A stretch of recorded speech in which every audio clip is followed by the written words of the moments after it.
감사합니다. 네. 오카리나가 이런 거였군요. 네. 네. 다음에 또 우리 한 번 더 모시면 좋은데 앵콜이 없어가지고. 자, 오늘 들어오실 때 여러분 이 유인물 받으셨죠? 네. 우리 오늘 뭐 처음 오신 분들은 좀 긴가민가 하시겠지만 저희가 이제 늘 이렇게 주제를 가지고 공부를 하고 있는데 이제 오늘 내일 기도를 배우라 이제 9번째 시간까지 해서 기도를 마치려고 합니다. 이제 지난 시간부터 이 기도의 당위성 여러 가지를 살펴봤는데 이제 마지막 세 번째 시간은 3시간은 왜 기도를 해야 되는가 문제 지난주에 알아봤습니다. 우리 창세기 32장을 중심으로 알아봤고요. 오늘은 기도를 무엇을 기도할 것인가에 대해서 우리 마태복음 6장을 중심으로 좀 알아보고 다음 시간에는 이제 어떻게 기도해야 될 것인가 이렇게 3가지 주제로 마지막으로 이제 기도를 이제 마감하고자 합니다. 오늘 그래서 무엇을 기도할 것인가 이 주제를 가지고 7개의 챕터를 가지고 좀 잠깐씩 말씀 좀 나누겠는데 제가 성경을 읽어보면서 어떤 것을 공부해야 우리가 기도의 목적, 기도의 대상을 바로 할 수 있을까? 아무래도 주기도문이고 하나님께서 우리에게 가르쳐주신 이 기도의 모범일 것 같습니다. 특별히 마태복음 6장에 주님께서 기도에 대해서 언급하신 그 부분들을 우리가 좀 짚어가면서 우리 기도의 대상, 무엇을 위해서 기도할 것인가를 조금 이제 같이 좀 알아보기로 합니다. 여러분 그래서 우리 그 주기도문이 모든 기도의 표준이 되는 건 아시죠? 주기도문을 빼면 우리의 기도는 사실은 안고 없는 찐빵이죠, 그죠? 네. 아무것도 없는 거예요. 주기도문을 싹 빼버리면 하나님께서 우리에게 어떻게 기도하라고 하는지에 대해서 우리는 알 길이 없고 이것을 모르면 어떻게 됩니까? 그죠? 내 이야기를 할 수밖에 없는 것이죠. 그래서 오늘 무엇을 기도할 건가? 우리 마태복음 6장을 통해서 같이 좀 이제 알아보겠습니다. 먼저 1번 보시겠습니다. 우리 마태복음 6장 4절과 5절에 이렇게 기도하라고 말씀하시는데 은밀하게 하라. 또 사람에게 보이려고 하지 마라. 이런 말씀이 우리 있습니다. 그죠? 우리 예수님께서 기도를 가르치시면서 은밀하게 하라고 하고 사람에게 보이려고 하지 마라. 근데 여러분 이것은 뭐를 구하라는 기도일까요? 뭐 하라 이런 기도인데 여러분 이것은 뭐 은밀하게 기도하거나 사람에게 보이지 말라고 기도하는 건데 사실 우리가 뭘 구하라고 하나 이렇게 관점을 바꿔보면 어떤 기도입니까? 은밀하게 기도하라고 하고 사람에게 보이게 하지 말라. 이 말은 하나님의 능력을 기도의 능력을 구하는 그런 기도가 되라는 거예요. 은밀하게 있는 분에게 구한다는 건 뭐예요? 내가 아무리 꽁꽁 숨어 기도해도 하나님은 어떻게 하신다는 거예요? 알고 계신다는 거예요. 여러분 그래서 드러내놓고 기도하시는 분은 기본적으로 기도의 어떤 성격이 이제 결여되냐면 하나님께서 나를 보시지 않는다는 거예요. 그죠? 여러분 하나님께서 나를 보지 못하기 때문에 드러내놓고 기도해야 되잖아요. 또 하나는 사람에게 보이려고. 여러분 사람에게 보이려고 하는 기도는 어떻게 해요? 드러내놓고 골목 어귀에서 높은 데서 기도해야 됩니다. 여러분 하나님께서는 은밀하게 기도하라는 말을 통해서 기도의 능력을 확신하라는 거예요. 어떤 형태로 기도하든지 간에 너희의 기도를 다 들어 응답하실 거라는 생각을 분명히 가지라는 거예요. 여러분 그래서 기도할 때에 능력을 달라고 기도하십시오. 기도의 능력을 믿게 해달라고 기도하십시오.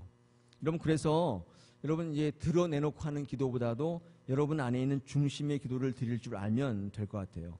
오늘 그 말씀에 은밀하게 기도하라는 말이 은밀한 말은 3번이나 반복되어 있어요. 은밀하게 하라.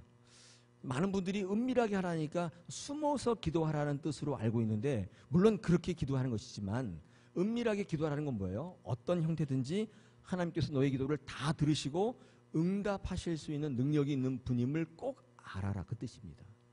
여러분 기도할 때에 어떻게 기도해야 되겠습니까? 하나님의 능력에 대해서 확신하게 도와주옵소서. 하나님의 능력을 의심하지 않는 저희들 되게 해달라고 여러분 먼저 이런 기도를 하면 좋을 것 같아요. 여러분 하나님께서 기도하면 다 들어주실 것을 믿습니까? 진짜입니까? 네. 우리 베드로 전서 2장 2절에 보니까 뭐라고 되어 있습니까? 신령한 젖을 사모하라. 그렇죠? 그러니까 하늘에서부터 오는 것을 사모하라. 내 기도를 누가 듣고 보고 인간으로부터 오는 그 어떤 것을 기대하지 말고 여러분이 기도를 한번 잘 돌아보십시오. 혹시 그러지 않았어요? 저는 오늘 이 설교 준비하면서 저는 상당히 그런 부분이 있더라고요. 인간에게 기대하는 마음. 기도를 하는데 하나님 앞에 온전히 그 능력을 기대하며 기도하는 게 아니라 인간이 나를 어떻게 해줄 것을 기대하는 기도. 제 말씀이 좀 이해가 안 가시죠? 여러분은 이제 그렇게 기도 안 하시기 때문에. 이런 오늘 은밀하게 기도하라는 말은 신령한 젖을 사모하라. 그렇죠? 인간에게서 찾지 마라. 보이지 않아도 역사하시는 하나님을 믿어라. 보이지 않아도 된다는 거예요. 여러분, 그래서 이런 기도의 태도가 있는 분들, 이런 기도의 제목을 갖고 있는 분들은요, 항상 어떤 기도 제목이 있냐면 내 연약함을 기도합니다. 한번 적어보셔도 괜찮을 거예요. 적혀 있네요. 내 연약함을 고백하는 기도를 많이 합니다. 자, 우리가 뭘 기도해야 될 것인가 공부하는데 첫 번째, 여러분 연약함을 하나님 앞에 드러내는 기도를 많이 하십시오. 고백하시는 거예요. 그러니까 하나님의 능력을 간구하는 방법이 하나님 능력 주십시오. 이것도 기도지만 하나님의 마음을 움직이는 기도가 뭐냐면 주님 저는 너무 부족합니다. 이게 하나님의 능력을 구하는 좋은 방법이에요. 그냥 직접적으로 하나님 능력 주십시오 이렇게 기도할 수도 있지만 어떻게 기도해요? 하나님 저 너무 약합니다. 저 너무 힘들어요. 전 너무 보잘것없는 존재예요. 이렇게 내 연약함을 구하면 그것이 하나님의 능력을 구하는 기도가 되고 그것이 그 사람이 뭐가 돼요?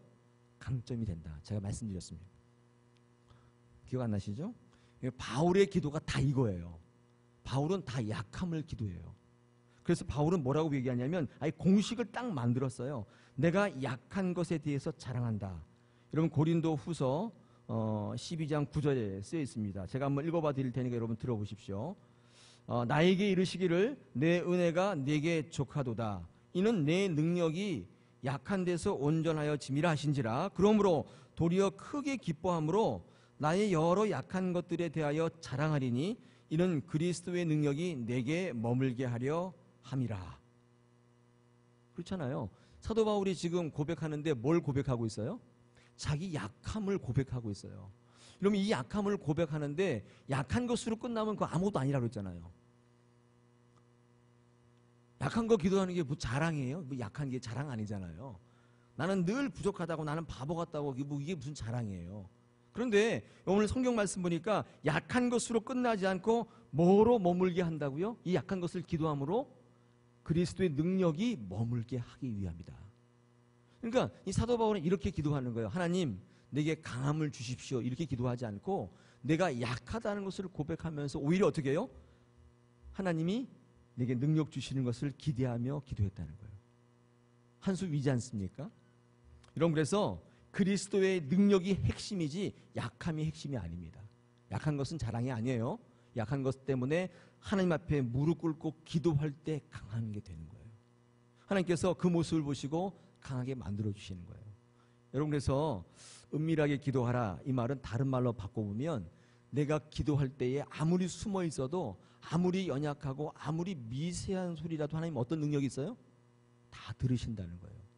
그러므로 하나님의 능력을 구하라 그런 기도인데 또 하나의 방법은 연약함을 구할 때 하나님께서 결국 어때요?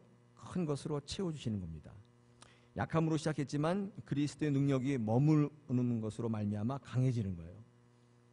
여러분 그래서 약함을 기도할 때는요 강해지기 위한 거예요. 약함으로 끝나는 게 아니에요. 제가 말씀드렸지만 저는 너무 못난 놈이에요. 하나님 저는 저 같은 사람이 뭘 해요. 여러분 이런 기도는 아무 의미가 없어요. 그렇죠. 그건 자랑이 아니잖아요. 여러분 그 약함 때문에 어떻게 해야 돼요? 하나님의 능력을 갈망하시고 그것 때문에 늘 무릎 꿇으시는 거예요. 그렇다면 약한 게 좋은 거예요. 사도 바울은 우리에게 그 얘기를 하고 있습니다. 그렇죠. 그래서 여러분 연약함을 기도하시는 게 은밀하게 기도하는 것과 연결이 된다는 사실을 좀 기억해 주시기를 바랍니다.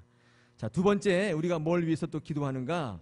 오늘 6장 7절에 보니까 많은 말을 해야 하나님께서 들어주실 줄 안다. 그런 말이 있죠. 그러면서 중언부언하지 마라. 우리 이미 기도할 때 이미 다 배웠습니다. 여러분 이 많은 말을 해야 들어주실 줄 안다. 많은 말을 하는 이유가 뭐예요? 왜 많은 말을 해요?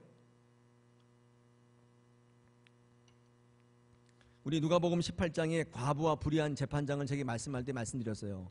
끈기와 또 이 반복을 가지고 막 이 불의한 재판장에게 매달리면 우리 재판장이 들어준다. 여러분 그것이 주제입니까? 그래서 많은 분들이 어떻게 이해하시냐면 기도는 반복적으로 끈기 있게 해야 한다. 물론 맞는 말 같은데 여러분 그 과부와 불의한 재판장의 비유는 그걸 얘기하는 게 아니잖아요.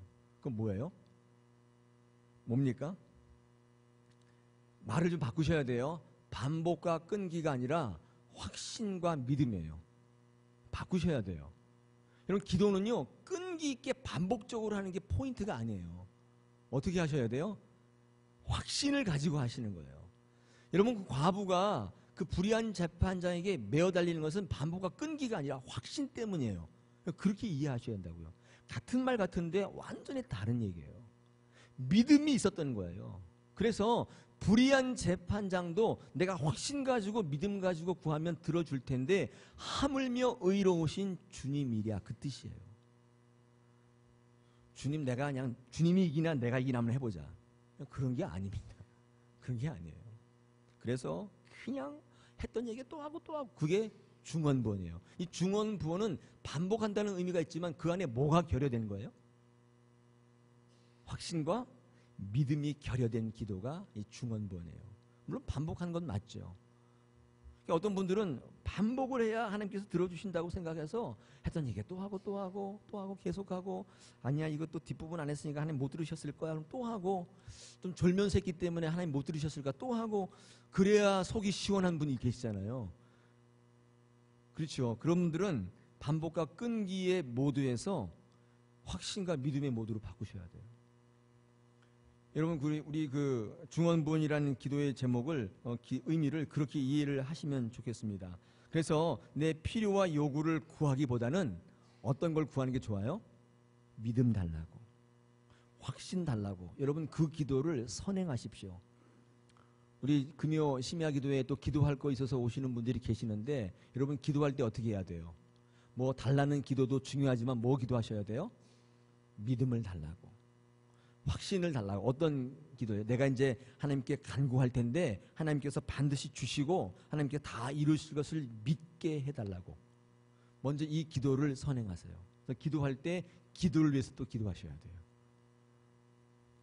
이상하세요? 기도할 때 기도를 위해서 기도하시라고. 하나님께서는 여러분의 필요와 요구를 반드시 채우시는 분인 줄 믿습니다. 예. 그래서 그 기도를 위해서 기도하시면 내 필요와 요구를 위해서 기도하다가 기도가 바뀌어버려요. 뭐로요? 하나님의 나라와 그의 영광을 위해서 기도하게 돼요. 그래서 여러분의 필요와 요구는 하나님께서 말씀하시기를 기도의 자리에 앉게 하는 미끼예요. 사실은. 그러니까 필요와 요구가 없는 사람, 한마디로 얘기할게요. 고난이 없는 사람은 절대 기도의 자리에 앉지 않아요. 하나님께서는 그 기도의 자리에 앉게 하시면 그 기도의 제목을 응답하시는 것이 아니라 더 큰 것을 준비하신다고요. 어떤 사람이 이런 기도의 유익을 누리냐? 기도를 위해서 기도하는 사람이에요. 제가 다른 말 표현법을 찾았는데 없어요. 그냥 이걸로 그냥 할게요. 기도를 위해서 기도하시면 하나님 고난 때문에 여러분 기도의 자리에 앉게 하시고 그 기도의 고난의 기도의 제목이 응답하시는 것이 아니라 더 큰 것으로 응답하신다. 그래서 기도할 때 하나님을 설득한다는 개념보다도 소통한다는 개념으로 바꿔보십시오. 이게 기도의 컨셉이에요. 내가 오늘 기도할 텐데 반드시 응답받는다. 하나님 기도 안 해주시면 내가 바짓가네로 내가 붙잡고 내가 응답 받고 간다. 여러분 이게 결단이라는 차원에서는 뭐 듣기 괜찮을지 모르겠지만 그것보다도 하나님과 내가 대화하겠다. 소통하겠다. 설득하고 끄집어내겠다는 그런 그 개념보다도 소통하겠다는 개념이 훨씬 낫다고요. 오늘 기도의 자리에 앉을 때 여러분 그렇게 기도하십시오. 하나님 저랑 얘기 좀 하십시다. 괜찮잖아요. 기도에 소두치고는 쥐야 이렇게 하면 하나님 벌써 놀래가지고 다 이렇게 웅크리고 계시니까 그렇게 기도하는 것보다도 하나님 제가 여기 왔습니다. 제가 오늘 기도하고 싶고 하나님께 얘기하고 싶습니다. 이렇게 시작하면 부드럽잖아요. 하나님이 긴장을 푸실 텐데 오늘 내가 반드시 받고 말리라. 하나님이 각오하세요. 이러면 하나님께도 좀 부담이 되시니까 소통의 개념으로 기도하시는 게 좋다. 그런 생각이 듭니다. 여러분 그래서 중언부언의 기도는 어떤 개념이냐면 하나님 앞에 내 모든 것들을 분명히 바꿔야 말겠다 그런 기도라기보다는 반복과 끊기보다는 어떤 기도예요? 확신을 가지고 믿음을 가지고 하나님 앞에 나가는 기도다는 거예요. 그 기도를 위해서 기도하라는 거예요. 제가 이렇게 명제를 만들어 드리는 거는요, 그냥 오래 생각한 거예요. 한 게 아니라 여러분 그거 적어주셔야 돼요. 적어주셔야 돼요. 예. 그냥 즉흥적으로 한 얘기가 아니라 이 말을 어떻게 말을 딱 만들어 드려야 오래 기억하실까 고민하면서 한 거니까 저만 쳐다보지 마시고 적어주십시오. 네. 자, 우리 세 번째 한번 보십시오. 아버지의 이름이 거룩히 여김을 받기 위해서 기도하셔야 돼요. 자, 주간쯤 한 번씩 이렇게 주제를 점검해 드려야 되는데 오늘은 무엇을 기도할 것인가를 공부하는 것입니다. 세 번째로 우리가 기도할 제목이 아버지의 이름이 거룩히 여김을 받게 해달라는 기도입니다. 여러분, 이 아버지의 이름이 거룩히 여김을 받는다는 건 뭐냐면 다른 표현으로는요, 내 이름이 드러나지 않게 해주시오라는 기도예요. 아버지 이름이 높여달라고, 높임을 받게 해달라고 기도하는 거예요. 다시 말해서 나를 높이지 말게 해주십시오. 그런 거예요. 예를 들어서 어떤 사업체를 막 일구는 어떤 사업을 막 시작한 사장님이 계시다면 여러분 이렇게 기도하시면 좋아요. 하나님, 이 사업체를 높이 드시고 나를 높이지 마시고 하나님이 이 기업체의 주인 되십시오. 굉장히 좋은 기도 아닙니까? 꼭 이 사업체 성공해서 제가 한번 보란 듯이 한번 잘 살게 해주십시오. 여러분, 이 기도는 좋은 것이긴 한데 조금 껄쩍지근하잖아요. 그렇죠. 그래서 제가 이런 말씀을 드린 적이 있어요. 왜 내가 너에게 사업을 성공하게 해야 되느냐 물으실 때 대답을 준비하셔야 된다. 지금 뭐 출세를 위해서 막 기도하시는 분이 있다면 내가 왜 너 출세시켜줘야 되냐 하나님 물어보시면 하나님이 감동받으실 만한 대답을 준비하셔야 돼요. 그 딱 물어보시니까 할 말이 없잖아요. 뭐 출세하면 안 됩니까? 뭐 이렇게 한다든지 저도 한번 잘 살아보면 그게 뭐 잘못된 겁니까? 이렇게 얘기하면 하나님께서 이렇게 하실 확률이 크지 않습니까? 그렇죠? 그래서 하나님의 이름이 드높아지기를 원합니다. 여러분, 기도 제목 치고 굉장히 괜찮아요. 사실 우리의 속 바람은 뭐예요? 내가 잘되게 해달라는 기도인데 하나님 앞에 이름을 먼저 거룩히 여김을 받게 해달라고 기도하고 내 이름은 높이지 마십시오. 그러면 하나님 정말 여러분을 막 이름을 깔아뭉갭니까? 그러지 않아요. 하나님께서 들어주신다고요. 여러분, 이건 뭘 아는 사람이냐면 하나님의 속성을 아는 사람이 이렇게 할 수 있어요. 그냥 액면 그대로 얘기해야만 하나님 들으시는 줄 아는 분들은 그냥 하나님의 이름은 나오지도 않아요. 그냥 하나님 저를 높여달라고 늘 기도해요.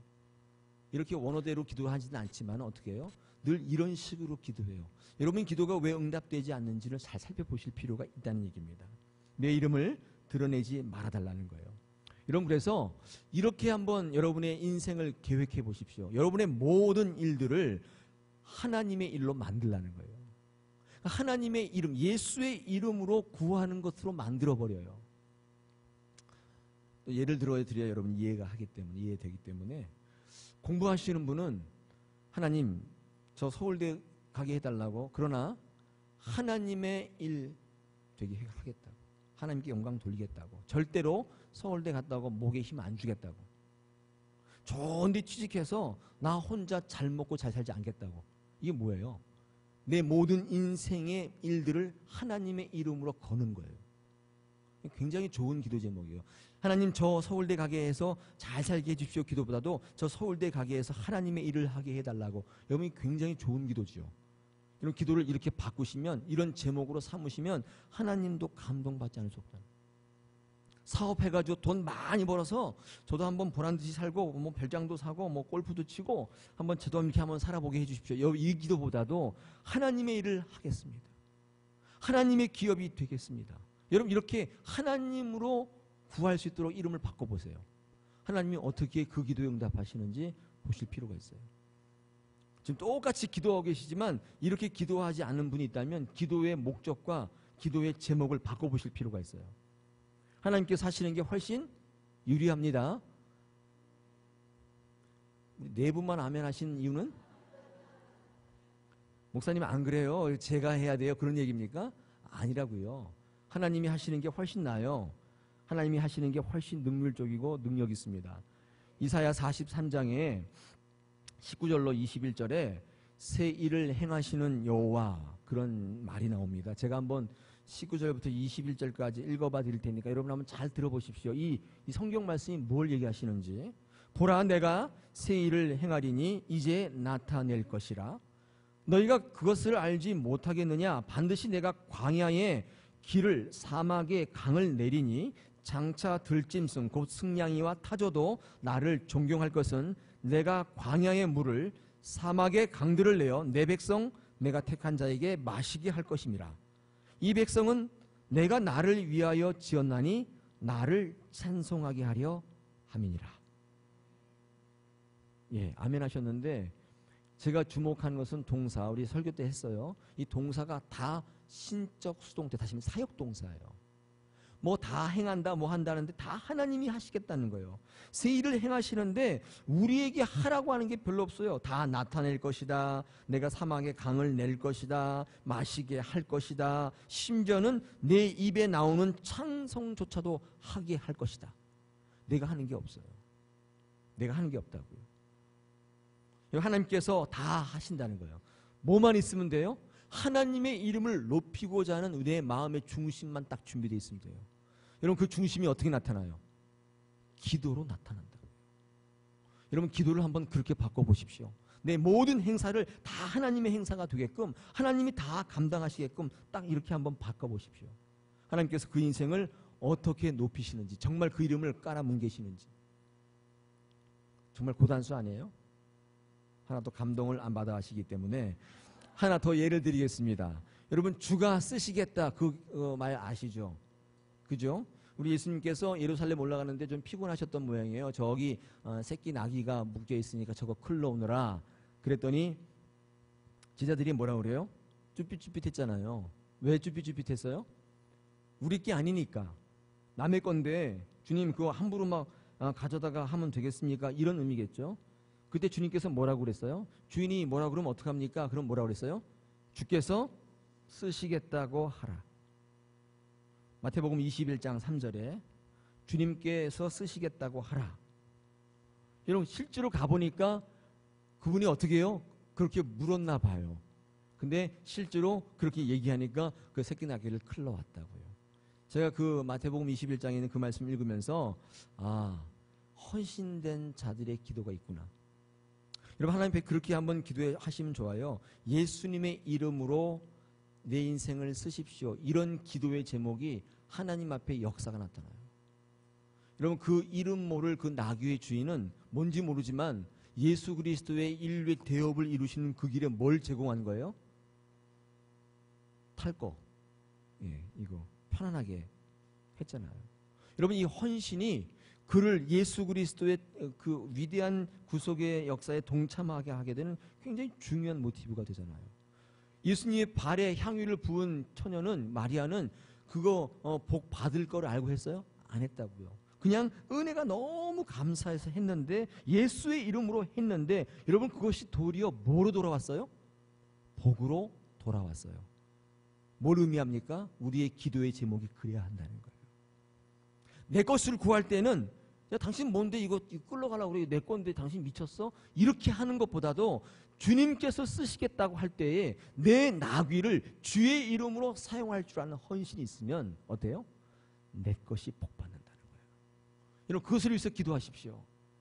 오로지 내 것을 지키기 위해서 어떻게 하면 세이브할까? 여러분, 그렇게 기도하지 마시고 헌신할 때에 오히려 복받는 기도의 제목이 된다는 사실을 기억해 보실 필요가 있어요.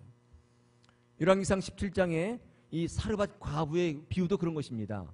엘리야가 이제 공적인 사역을 하는데 너무 배가 고파서 이제 그 사르밧의 지역에 갔는데, 그 지역의 한 과부가, 너무 가난한 과부가 아들 하나 데리고 있는데 너무 가난해서 이제 뭐 가루 조금 남았고 뭐 기름 조금 남았는데 그거 붙여서 떡을 만들어서 먹고 죽으려고 그랬다고 그래요. 그게 뭐 떡이 될지는 모르겠지만은 아무튼 그거 조금 남은 거 가지고 그때 엘리야가 그 떡을 나한테 가져오라고 헌신을 요구했을 때 여러분, 이 사르밧 과부가 어떻게 기도했는가의 양식을 보실 필요가 있어요. 어떻게 기도했어요? 어떻게 반응했어요? 네. 저 같으면 안 줬을 것 같아요. 화가 나가지고 벼룩에 간을 내먹지. 어떻게 나 같은 사람에게 와서 그걸 달라 그러냐? 네가 인간이냐? 뭐 이렇게 했을 것 같은데, 여러분 사르밧 과부는 그걸 잘 붙여서 공개했다고요. 제가 이 설교를 자주 하는데 너무 은혜가 돼서 그래요. 왜냐하면 이 현대의 많은 분들이 그 사르밧 과부처럼 되기를 원한다. 그 기도 제목으로 삼고 있어요. 하나님, 우리 가정에 경제적으로 어렵지 않게 해주십시오. 물질을 부어주십시오. 내 아들 내 딸 잘 되게 해주십시오. 이렇게 늘 기도하는데 그 기도를 보면서 참고 하지 않아요. 여러분, 그 사르밧 과부가 그 이후에 어떻게 됐냐면 통에 가루가 떨어지지 않고 병에 기름이 마르지 않았다고 그랬어요. 다시 말해서 그 기도의 제목이 이루어졌다고요. 이 사르밧 과부가 평생에 뭘 기도했겠어요? 그걸 기도했다니까. 이렇게 가난한데 내 아들 공부시켜야 되는데 돈도 없고 아무것도 없는데 주님, 우리 집 좀 부유해 해주면 안 됩니까? 맨날 기도했다고요. 근데 어떨 때 그 기도가 이루어졌어요? 얘기해 보세요. 헌신했을 때예요. 세이브할 때가 아니에요. 부자가 안 됩니다. 헌신하니까 차고 넘쳐지는 법칙을. 우리 기도 제목 어때야 돼요? 우리 기도의 제목, 기도뿐만 아니라 항상 기도는 행동을 수반해요. 기도만 하는 기도는 아무것도 아니에요. 행동하셔야 돼요. 여러분 어떻게 기도하고 계세요? 헌신하는 것을 기도하셔야 돼요. 여러분 그러면 세이브할 때보다 훨씬 더 엄청나게 부자가 돼요. 대한제분 회장이 되고 해표 식용유 사장이 되고. 기름이 떨어지지 않으니까 그 사장이 맞잖아요. 밀가루 안 떨어지니까 대한제분 회장 되는 거지 뭘 그래요. 통에 털면 계속 밀가루가 나와. 여러분 그런 장사가 어디 있어요? 굉장히 부자 되는 거잖아요. 이렇게 손쉬운 방법이 있어요. 어떻게 해요? 기도 제목을 바꾸시는 거예요. 헌신으로 주가 쓰시겠다 하라고. 내 인생 모두가 하나님의 이름으로, 예수 그리스도의 이름으로 기도하시는 거예요. 한번 바꿔보십시오. 여러분 그러면 여러분 인생을 채워주시는 거예요. 내 이름을 드러내지 않고 예수 그리스도 이름을 드러내는 거예요. 그 부산에 서부교회라고 있어요. 안 가보셨죠? 저도 안 가봤어요. 이 교회가 뭘로 유명하냐면 주일학교가 4만 명이래요. 제가 가봐야 돼요. 진짜로 봐야 되는데. 근데 평상시에는 제적이 4만 명이고 평상시에는 18,000명이 나온대요. 주일학교가. 엄청난 교회죠? 네. 이런 교회가 다 있어요, 세상에? 이 교회가 어떻게 이렇게 됐는가를 여러분 한번 살펴보실 필요가 있어요. 특히 우리 다사랑교회는 한번 주의해서 보실 필요가 있어요. 제가 이제 가보진 않았고 부산 서북교회의 교사 교육 책자가 누가 한 권도 제가 갖고 있는데 그 앞에 보니까 이렇게 쓰여 있어요. 가장 위대한 교사는 죽는 교사다. 섬뜩하죠? 죽는 연습을 많이 한 사람이 교사가 될 수 있다. 이렇게 쓰여 있어요. 제가 이제 중약하고 요약을 한 겁니다. 하나님이 우리를 교사로 부르신 이유는 죽으라고 부르신 것이다. 교사에서 자기 이름을 내려고 하는 사람은 교회에 나오지 마라. 도전적이죠. 우리 부산 서북교회의 교사는 십자가로의 초대다. 네. 더 이상 읽으면 충격받으실 것 같아서. 그러면서 이 교회는 이 교사의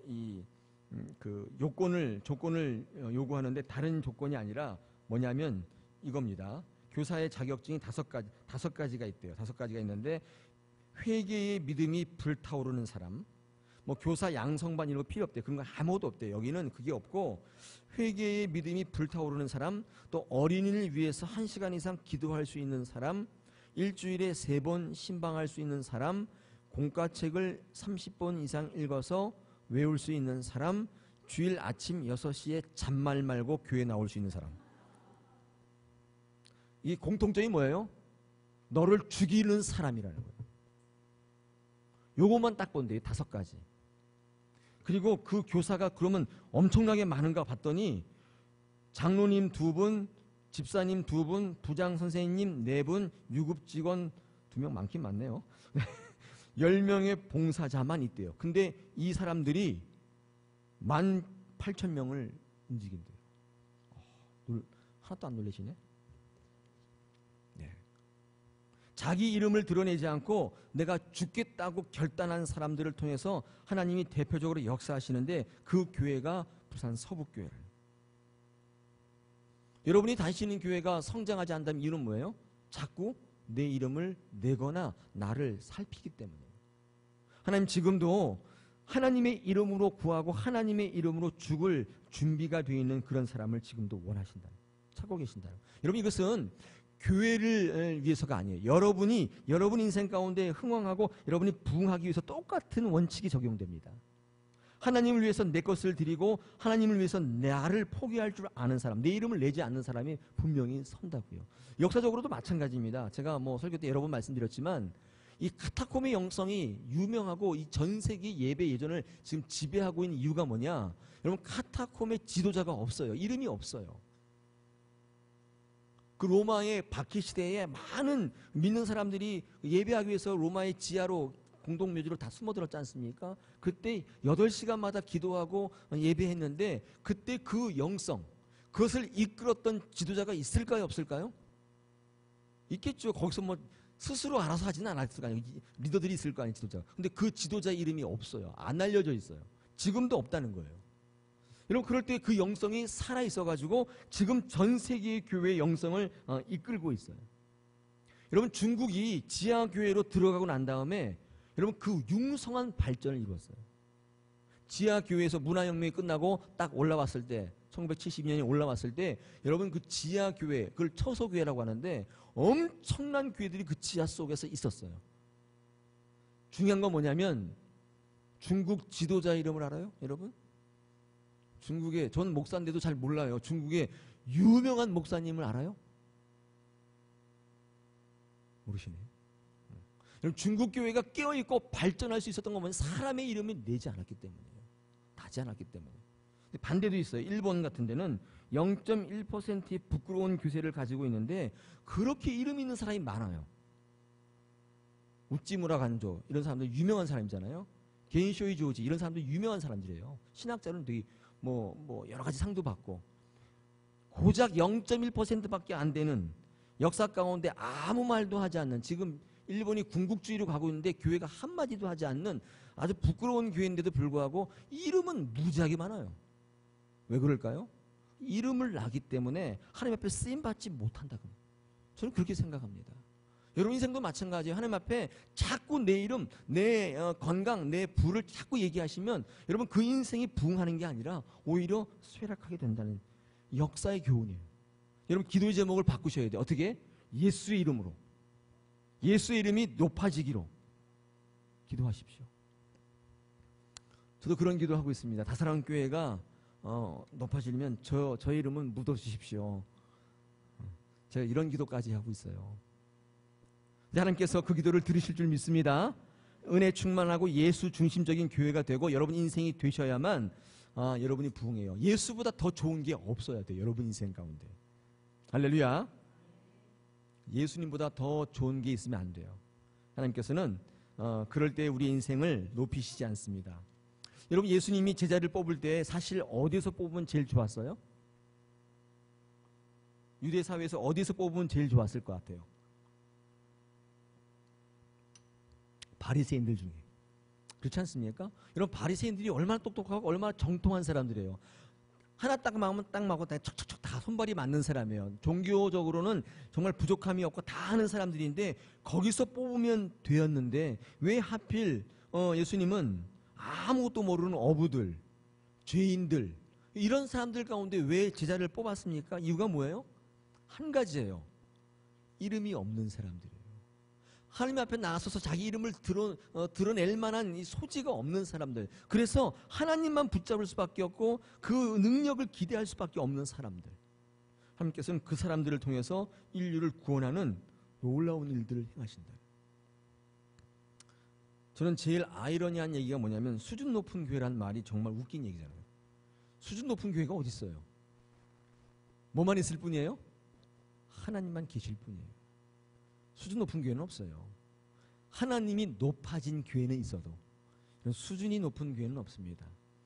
그 교회 구성원들이 학벌이 좋고 담임 목사가 뭐 잘 배우고 그런 교회가 수준 높은 교회가 아니라 하나님이 드높아져 있는 교회가 수준 높은 교회인 줄 믿습니다. 할렐루야.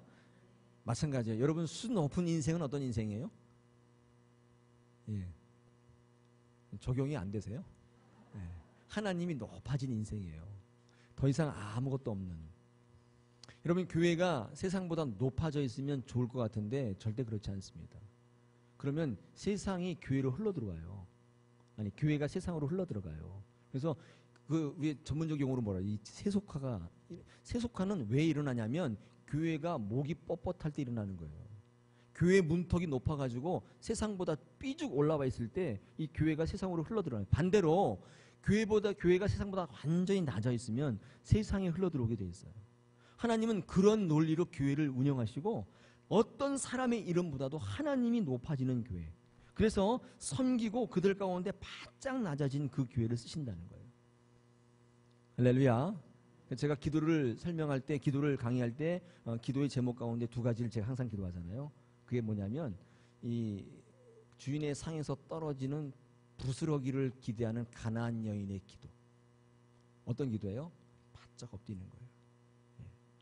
하나님께 요구하고 협박하는 기도가 아니라 바짝 엎드리는 거예요. 하나님이 달라고 그랬더니 너 같은 개 같은 애한테는 안 준다. 이런 정말 자존심 상하고 열받는 얘기를 해도 하나님 그러나 주인의 상에서 떨어지는 부스러기라도 좀 안 되겠습니까? 그렇게 몸을 바짝 낮추는 사람. 그 사람이 반드시 응답될 줄 믿습니다. 또 하나가 뭐냐면 다윗의 기도잖아요. 다윗이 밧세바랑 간음하여 난 아이가 죽게 되었을 때 이 밧세바가 일주일간 막 여기 다윗이 일주일간 막 금식 기도할 때 어떻게 기도해요? 정말 사력을 다해서 기도하는데 여러분 그 다윗의 이 컨셉을 잘 보셔야 돼요. 신하들이 물었잖아요. 이 아이가 딱 죽었을 때에 다시 옷을 다 벗고 음식을 먹고 똑같이 딱 돌아서는 모습을 볼 때 이 신하들이 너무 이상해서 물었잖아요. 내 주 다윗이여 어떻게 그렇게 할 수가 있습니까? 그랬더니 이 다윗이 뭐라 그래요? 혹시나. 꼭 기억하실 말이에요. 내가 범죄에서 난 아이인 줄 알지만 내가 이렇게 간구하면 내가 이렇게 낮추고 하나님 앞에 금식하고 내가 허리를 조리면 혹시나 하나님께서 들으실까 봐. 여러분 기도하면 하나님이 당연히 들어주실 거야. 자신감도 좋지만 이 두 가지 컨셉을 붙잡으시면 낮아져요. 낮은데 하나님의 은혜가 흘러들어오게 돼 있다는 거예요. 여러분 기도의 제목을 하나님의 이름으로 바꾸시길 축원합니다. 내 이름으로 자꾸 내시지 마시고 하나님의 이름으로 바꾸시길 바랍니다. 여러분 네 번째입니다. 우리 뭘 또 기도하느냐? 하나님의 나라를 구하라. 그렇게 돼 있죠. 하나님의 나라를 구하는데 여러분 하나님의 나라를 구한다는 건 무슨 기도예요?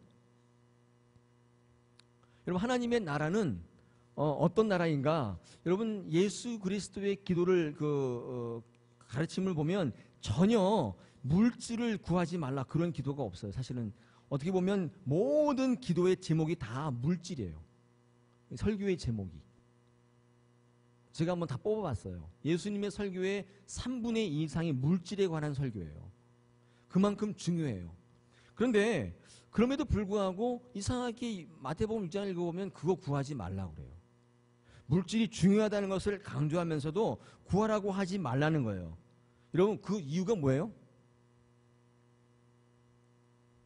이유가 뭐예요? 그럼 구할 게 아니라는 거예요. 그거는 뭐예요? 그냥 받는 거라는 거예요. 여러분 하나님의 나라를 구하는 것이지 그렇죠? 물질은 구하는 게 아니라고 했어요. 그래서 물질에 대해서 그렇게 강조하면서도 구하라는 기도가 별로 없어요. 요컨대 하나님의 나라를 구하라는 기도는 이 꼴 뭐예요? 물질은 그냥 주신다. 여러분 이 컨셉이 없으면 하나님의 나라는 안 구하고 뭘 구해요? 계속 물질만 구하게 돼 있다는 거예요. 여러분 그래서 마태복음 6장 33절에 뭐라고 되어 있습니까? 너희는 먼저 그의 나라와 그의 의를 구하라. 그리하면 그 모든 것, 그 다음에 많은 다른 것들은 다 주신다. 주신다. 여러분 주신다와 구하라가 딱 정확히 동사가 명시되어 있어요. 그래서 제가 이 마태복음 6장 33절의 가장 중요한 단어는 먼저예요. 먼저. 순서를 바꾸면 안 된다고 그랬어요. 너희는 먼저 네 구할 것을 구하라. 그리하면 하나님의 나라와 의는 다 더하시리. 이렇게 돼 있지 않고 바뀌어 있어요. 여러분 지금 어떻게 구하시는지 한번 보면 여러분이 구하는 제목이 잘못되어 있을 수 있다는 거예요. 오늘 뭘 기도할 것인가를 공부하는데 네 번째 챕터가 뭐냐면 하나님의 나라를 구하라고 제가 말씀드렸지만 사실은 이걸 구하게 되면 뭐가 되는 거예요? 하나님께서 내게 쓸 것은 그냥 다 주시는 거예요. 여러분 이 기본적인 생각을 반드시 갖고 있어야 돼요. 하나님께서는 하나님 나라를 구할 때 복을 반드시 주신다는 사실입니다. 하나님 나라를 구하시는 여러분 되시기를 바랍니다. 여러분 다섯 번째 용서함을 구하라. 우리가 이제 기도할 제목 가운데 중요한 건데 용서해달라고 구하시는 거예요. 용서함을 구하시는 거예요. 이게 우리 12절에 있죠. 여러분 용서함을 구하라는 것을 다른 말로 바꾸면요.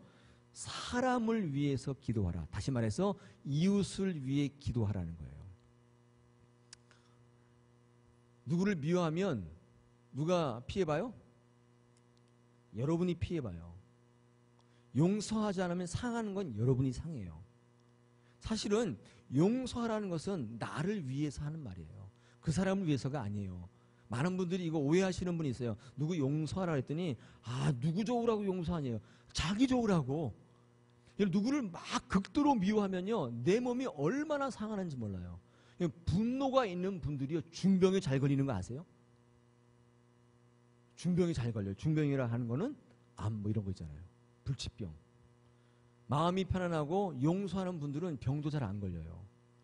그래서 용서를 구하는 것은 사람을 위한 기도예요. 제가 조금 더 이제 구체적으로 말씀을 드리는데 그 밑에 제가 뭐라고 써놨냐면 뭐예요? 사람을 품는 거예요. 사람을 품는 거예요. 용서하지 못하는 분은 기도의 문이 막힙니다. 기도가 잘 안 돼요.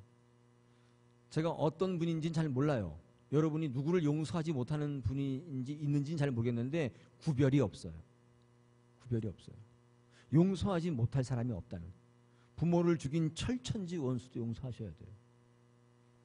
그거 용서 안 하면 제가 자신 있게 얘기하지만 다른 기도가 다 안 돼요. 여러분 그래서 기도할 때 용서함을 기도하셔야 돼요. 제가 이제 뭐 이거는 맞는 얘기인지는 잘 모르겠지만 전에 있던 교회에 제일 미워하는 사람이 누구냐면 김정일이에요. 저기 북한에 있는 그 아저씨 있잖아요. 김정일은 죽었지 참. 김정은이 김일성 있을 때 너무 미워했고 김정일도 너무 미워했어요. 기도할 때 그놈을 죽여달라고 기도하시는데 제가 볼 때는 뭐 그것도 뭐 맞는 얘기 같긴 한데 여러분 그렇게 기도하시면 내 마음에 분노가 올라와요. 특히 그 교회는 이제 실향민들 많이 이북에서 내려온 분 많으니까 그 생각 얼마나 치가 떨리겠어요. 물론 심정은 이해하시지만 여러분 그렇게 기도해 버리시면 어떻게 돼요? 다른 기도가 잘 안 될 거예요. 죽여달라고 막 기도했는데 씩씩대는데 기도가 되겠어요. 그 다음에 기도가 잘 안 되잖아요. 여러분 그래서 물론 뭐 정서적으로는 힘든 일이지만 내 마음속으로 용서하셔야 돼요. 용서하니까 죽잖아요. 하나님께서 알아서 하시잖아요. 여러분 그것을 내가 심판하려고 하는 생각이 있는 그 순간만큼 기도가 안 돼요. 여러분 그런 어리석은 기도의 제목이 있어요. 그렇다고 저는 잠깐만 뭐 이상하게 보지 마세요. 저는 뭐 그런 사람은 아니에요. 저는 목사니까. 여러분 그래서 내 마음 가운데 미워하는 사람이 있으면 안 돼요. 분노를 갖고 있는 사람은 절대로 기도할 수 없어요. 여러분 그래서 우리의 중요한 기도적이 뭐냐면 사람을 위해서 기도하는 거예요. 중보하는 거예요. 이웃을 위해서 중보하는 거예요. 용서한다는 말은 다른 말로 그 말이에요. 여러분 그래서 하나님께서는 사람을 통해서 항상 복을 주시거든요. 그죠? 제가 전에 요거는 얘기 안 했던 것 같아요. 하려다가 좀 그 상황이 안 좋아서 얘기 안 했던 것 같은데 사실 김일성이가 나쁜 놈만은 아니에요. 여러분 사실 우리나라에 이렇게 교회가 쫙 서게 된 거는 누구 때문인 줄 아세요? 김일성 때문이에요. 아니에요? 예, 제가 스토리를 좀 얘기해 드리면 시간이 많이 갔는데 사실은 우리나라 선교 초기에 선교사들이 왔을 때 교회를 세울 때 지역 할당주의가 있었어요. 그래서 인천 지역은 감리교, 평양 쪽은 장로교, 저 부산 쪽은 고신 이렇게 다 지역이 할당돼 있어서 그쪽에다가 감리교 못 세웠어요. 난리 나요. 이 딱 분배해가지고 요 지역 나눠 먹자 이렇게 된 거예요. 할당한 거예요. 사실 그게 옳아요? 옳지 않죠. 그래서 그렇게 교회가 서갔는데 이 김일성이가 전쟁을 일으키는 바람에 다 교회가 어떻게 됐어요? 다 피난 갔어요. 피난. 뭐 사람만 간 게 아니라 부산으로 다 가서 거기다 교회를 다 세웠다고요. 근데 전시니까 왜 여기다 교회 세워 이렇게 못 하잖아요. 감리교도 세우고 성결교도 세우고 다 세우다 보니까 뭐가 깨진 거예요? 그 원칙이 깨져버렸어요. 그 이후부터는 막 세우는 거예요. 얼마나 교회가 많은지. 누구 덕분이에요? 김일성 덕분이라니까요. 사실 그렇게 미웠는데 우리나라 교회에서 발전의 1등 공신이에요. 그 사람이. 믿겨지세요? 안 믿기잖아요. 하나님께서는 내가 미워하는 사람을 통해서도 복을 주신다고요. 하나님은 항상 사람을 통해서 복을 주셔요. 여러분 내 마음 가운데 미워하는 사람이 있으면 내 옆집에 있는 사람 그렇게 미워하면 어떻게 해요? 꼭 그 사람을 통해 복을 주시려고 계획했는데 그 사람 때문에 복을 못 받게 돼요. 좋은 신앙의 사람은요 항상 사람을 소홀하게 되지 않습니다. 사람을 잘 챙겨요. 옆에 있는 분 보십시오. 챙길 만한 분은 아니시지만 그분을 통해서 복을 주신다고요. 하나님께서. 할렐루야. 여러분 그래서 여러분 미래가 궁금하세요? 여러분이 사람을 대하는 태도를 보면 결정되어 있어요. 사람을 소홀히 한다거나 사람을 위해서 기도하지 않고 내 상황을 위해서만 기도하시는 분은 미래가 뻔히 보인다 그 말이에요. 여러분 기도의 제목의 80%는 뭐여야 돼요? 사람이어야 돼요. 사람이어야 됩니다.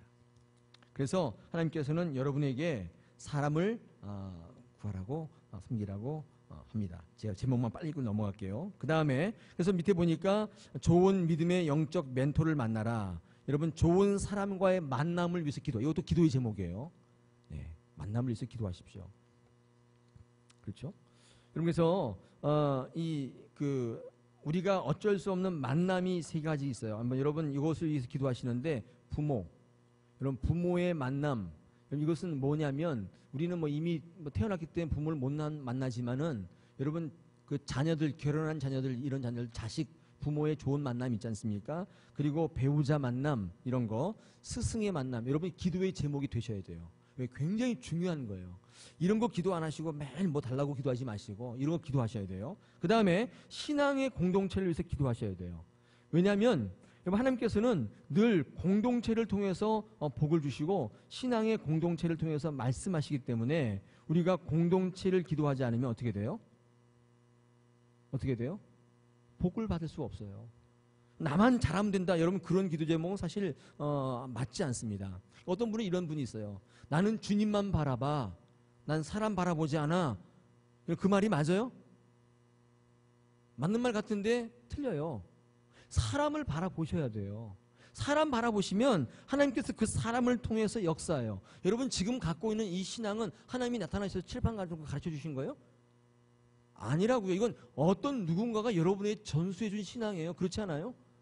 근데 매일같이 하시는 말씀 나는 사람 안 본대요. 하나님 본대요. 무슨 말씀이세요? 사람을 통해서 하나님 역사하시는 거예요. 그 믿는 사람들이 모여있는 게 신앙의 공동체라고요. 그 공동체를 무시하고 나만 잘 되겠다는 건 앞뒤가 안 맞는 거예요. 여러분 그래서 신앙의 공동체를 위해서 기도하셔야 됩니다. 여러분 신앙의 공동체 안에 있으면 반드시 뭐가 있어요? 제자와 스승이 있게 돼 있어요. 공동체는 반드시 존재합니다. 마태복음 28장에 너희는 제자를 삼으라 그랬잖아요. 그 말씀은 다른 말로 뭐라고요? 다른 말로 제자가 되라예요. 네.